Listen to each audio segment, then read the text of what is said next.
There's something people don't tell you about calling for help in America. Sometimes the danger doesn't come from outside your house. It walks in wearing a badge. That's exactly what happened to me one quiet night, the kind of night where nothing is supposed to go wrong, the kind where you make tea, sit on the couch, and let your mind finally slow down after years of chaos overseas. I had spent most of my adult life in uniform, the U.S. Army kind, the kind where discipline becomes muscle memory and calm becomes second nature. My name is Captain Naomi Brooks, and for 13 years I had served my country without ever questioning whether the system I believed in would stand behind me. Then one phone call changed everything. And yeah, that happened in my own kitchen. It was a little after 2 in the morning when I heard the sound. Not loud, not dramatic, just a slow scraping noise against the kitchen window like someone testing the glass. Now, when you've spent years deployed, your brain learns to wake up fast. You don't panic, you don't freeze, you just assess. I sat up on the couch, listened again, and there it was. Metal brushing lightly against the frame. Could have been someone trying to pry the latch. Could have been nothing. But you don't gamble with that kind of thing, you know what I mean. So I did what any reasonable person would do. I picked up my phone and called 911. I kept my voice calm, almost boring in its precision. This is Captain Naomi Brooks, United States Army. I'm at my residence and I think someone may be trying to get in through my kitchen window. I need a patrol unit. The dispatcher asked if I was armed. I told her no, I was staying visible and waiting near the front door. I turned on the hallway light, unlocked the door, and stood where any officer arriving could see my hands clearly. No sudden moves, no confusion, nothing that could possibly be misinterpreted. I believed that clarity would protect me. That's what training teaches you. About 8 minutes later, 2 patrol cars rolled up. One officer stepped out first, younger guy, maybe early 30s, name tag, said Mercer. The other followed behind him. Sergeant Clay Harlan, older, heavier-build eyes that looked like they had already decided something before even meeting me. I opened the door slowly, palms out just to make things easy. Evening, officers. I'm Captain Brooks. Thanks for coming. Mercer nodded right away, professional, respectful. Yes, ma'am. He saw the ID in my hand, saw the rank insignia on my hoodie, everything lined up. Harlan, though. He looked at the card, then at me, and gave this little smirk like the situation amused him. Captain. Huh, he said, dragging the word out like it tasted funny. That's what we're doing tonight. I remember blinking once because honestly I thought I had misheard him. Excuse me. He leaned forward just a bit and said, People can print anything nowadays. Mercer shifted beside him like he wanted to interrupt, but the moment had already started sliding sideways. Still, I stayed calm. Officer, I'm the one who called. I heard someone near the kitchen window. I haven't touched anything. Mercer stepped inside first and said, All right, show us where. I walked down the hallway, slowly, keeping my movements deliberate.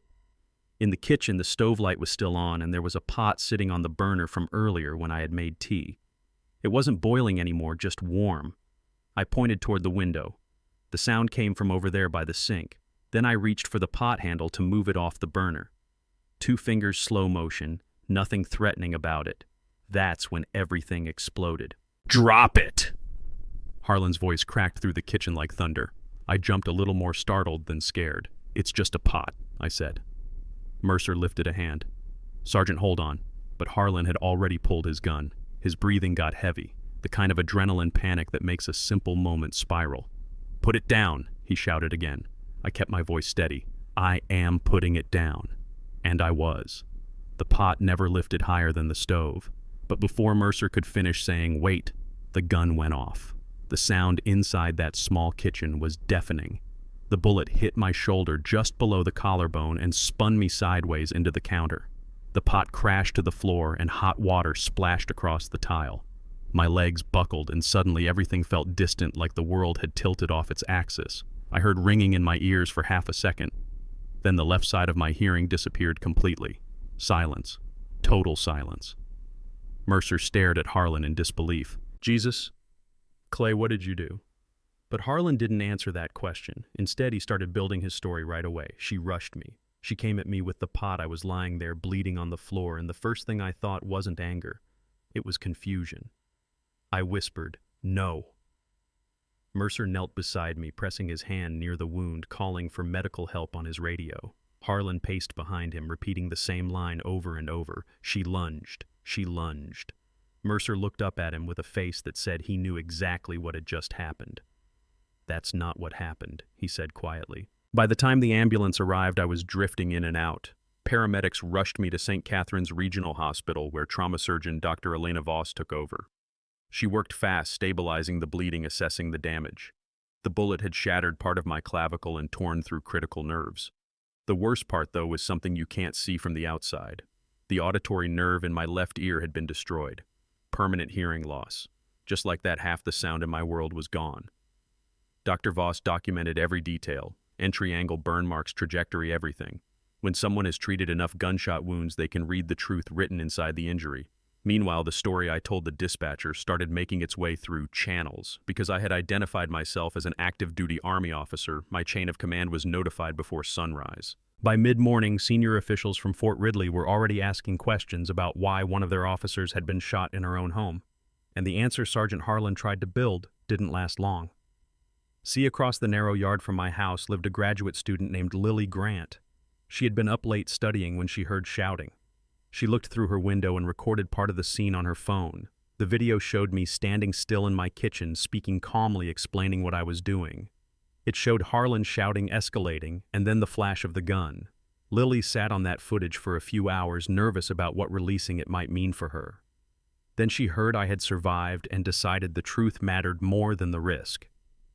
She posted the clip online with one simple caption: "This woman called for help." The video spread fast. Within hours, local news stations were replaying it. Then national outlets picked it up. People watched it and saw exactly what Mercer had seen. No lunge, no attack, no chaos. Just a calm woman trying to cooperate with officers who were supposed to protect her. Once that video went public, federal investigators stepped in. They reviewed Mercer's body cam footage, which captured nearly everything. Harlan's camera had mysteriously gone dark moments before the shooting. Not malfunctioned, turned off manually.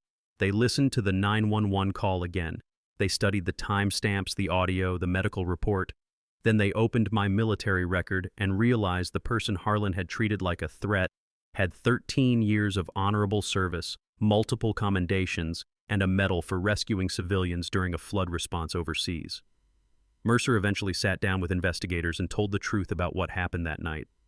He described Harlan mocking my ID before we even entered the house, described the panic in his voice the instant he fired. Mercer said one sentence that would follow the case all the way to court: "She never threatened us. He shot her because he panicked, and then he lied." 3 weeks later, federal agents escorted Sergeant Clay Harlan out of the police department in handcuffs.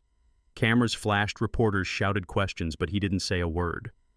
Funny thing about people who talk big when they think no one will challenge them? They get real quiet when the truth shows up. The trial started almost a year later. By then, my shoulder had healed enough for me to stand straight again, though the silence in my left ear was permanent. I walked into that courtroom wearing my Army dress blues. Not for drama, just because that uniform represented the life I had lived before that night. The prosecution laid out the evidence piece by piece: the 911 call, Mercer's body cam, Lily's video, Dr. Voss's medical analysis, the deactivated camera. Harlan repeated his story about fearing for his life. But every time the footage played, the jury saw the same thing everyone else saw: me moving slowly, speaking calmly, doing everything possible to avoid misunderstanding. When I took the stand, I told the story exactly as it happened. No exaggeration, no anger, just the truth. The prosecutor asked me one question that seemed to settle the room. "Captain Brooks, did you ever lunge at Sergeant Harlan?" I looked directly at him before answering. No. He was afraid of me before I even moved. The jury deliberated for less than 4 hours. Guilty on every charge: civil rights violation, aggravated assault under color of law, evidence tampering. The judge sentenced Harlan to 17 years in federal prison. When the verdict was read, I felt something I hadn't expected. Not triumph, not revenge, just relief that the truth had finally been heard. But the story didn't end there. A few months later, I was asked to testify before Congress during hearings about law enforcement accountability. I walked into that room in uniform again and told them exactly what I had learned the hard way. "I survived combat overseas," I said. "I did not expect to be shot asking for help at home. I don't want your sympathy. I want change." That testimony helped push new laws requiring body cameras to stay on during police interactions and strengthened coordination between military authorities and local law enforcement. Eventually, I started visiting police academies, talking to new recruits about the night that changed my life. Sometimes I hold up a small card that says I can't hear you on my left side, but I still heard the shot. The room always goes quiet when they read that. And maybe that's the real point of telling this story. Yes, the officer who shot me went to prison. Yes, new laws were passed, but none of that gives me my hearing back. None of it erases the fact that a simple request for help almost cost me my life. So here's the question I want to leave with you. Was justice truly served, or did the system only respond because there was a video and a witness brave enough to share it? Think about that for a second. If Lily hadn't recorded that moment, if Mercer hadn't told the truth, how different would this story have ended? I want to hear what you think. Drop a comment below and tell me. Have you ever seen someone judged or mistreated because of assumptions someone else made about them? Do you believe real change has happened, or are we still waiting for it? Let's talk about it.